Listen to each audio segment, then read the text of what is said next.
Good evening. This is CTV News for Tuesday, February 12th. I'm Denise Douglas. And I'm Patricia Vallone. Thank you for joining us tonight. Well, lawmakers say they've reached a deal in principle to keep the federal government running after Friday. Federal agencies were closed for 35 days because President Trump and Congress couldn't agree on his plan for a $5 billion border wall. This caused more than 800,000 workers to go on unpaid leave or work without pay. Lawmakers say the new agreement includes a little over $1 billion for a structure along the border. However, President Trump doesn't like the idea. I have to study it. I'm not happy about it. It's not doing the trick, but I'm adding things to it. And when you add whatever I have to add, it's all going to happen where we're going to build a beautiful, big, strong wall. And President Trump has not said if he would sign the agreement as of yet. Police are investigating a fatal pedestrian car crash that occurred near Prince George's Community College last night.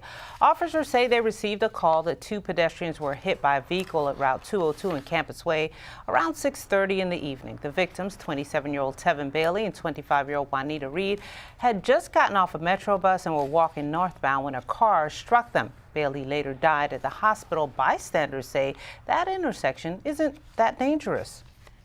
Every time I cross it, it's clear. Like, I don't have no complaints about this area. Me personally, I don't have any problems with transportation here, so I don't think it's a dangerous area. I wait for the cars to stop before they come to the crosswalk, and then I walk across. Both ways, and pay attention to the people that aren't paying attention. The driver has been identified as 25-year-old Jasmine Jones. The incident remains under investigation. An advocacy group heads to Annapolis to push for better medical care for rape survivors. The Maryland Coalition Against Sexual Assault is backing 4 bills to improve how the state handles sexual assault forensic exams, also known as rape kits. One measure would mandate the rape survivors receive longer treatment for HIV prevention. One of the most important things is that we provide rape victims with HIV prevention. Right now there's medication. If you take it within 72 hours of being exposed to HIV, it will prevent the HIV. The administration, for reasons that I truly don't understand, has said that this is not emergency treatment, and they only provide rape victims with a starter pack. Our bill says that you have to have a full 28 days, so we prevent HIV for rape victims. Another one of the bills has to do with testing of rape kits. One of the really tragic things that we've learned about in the past decade or so is that many rape kits are not being tested. So imagine being sexually assaulted, spending the hours that an exam requires, and then nobody does anything with it.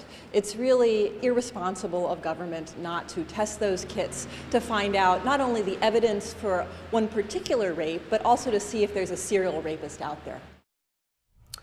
Meanwhile, a 71-year-old Bladensburg resident is honored for her work on domestic violence by the Prince George's County Council. Barbara Givens, who is also a survivor, received a proclamation. Council member Jolene Ivey praised her work and her commitment as extraordinary. Givens runs a support group that helps seniors and others affected by domestic violence by providing them with the resources and other things that they need to escape the situation and then thrive.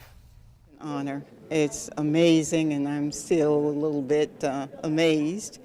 I'll accept it, but I'm very grateful. And folks can come in or they can call in. We also have private and confidential counseling and prayer sessions as well.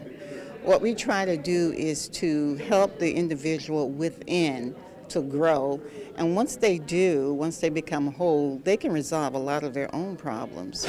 Our organization is comprised primarily of senior citizens, so we have a lot of knowledge, a lot of wisdom. Good for her. The support group meets every month. Pristine beaches downstream of the Conowingo Dam turned into a dangerous dumping ground last summer. Now one Republican lawmaker wants to hold the dam's owners accountable. Delegate Jay Jacobs of Kent County says he has bipartisan support for a bill that would make Exelon financially responsible for a portion of any cleanup costs. Right over the Conowingo Dam on any given day, it's acres and acres and acres of debris just sitting there. Now this year in particular, as you know, is a record rainfall. There were 77 total days this year that 100,000 gallons per second came through that dam. There is a means to clean some of this up. The lower Susquehanna Basin has a skimmer that can be used. I'm recommending in the bill pretty much a daily use of it, a couple of community cleanup days, actually looking at the possibility of a trash wheel, the use of a trash wheel like you see in Baltimore Harbor, not a mandatory use of it, but at least looking at the possibility, some means of trying to keep some of that debris under control. And the Conowingo Dam is located on the Susquehanna River, approximately 10 miles north of where the river meets the Chesapeake Bay. In other Annapolis news, lawmakers are hoping to establish a commission that would examine the history of lynching in Maryland. The Judiciary Committee heard testimony today on the bill. The measure would create Maryland Lynching and Truth Reconciliation Committee. The group would hold public meetings in each county where a lynching was documented. According to the Equal Justice Initiative, there were 29 documented lynchings in Maryland between 1877 and 1950, including 2 in Prince George's County. Former NAACP President Ben Jealous supports the bill. What we'll find is 2 things. One, that the so-called distant past isn't as far as we thought it was. That there's still people who are children or grandchildren of folks who were lynched or who were lynchers who are impacted by it. It's often missed on people that when a human being is killed because of just what they are, their color, their sexual orientation, yes, it dehumanizes the community that is attacked.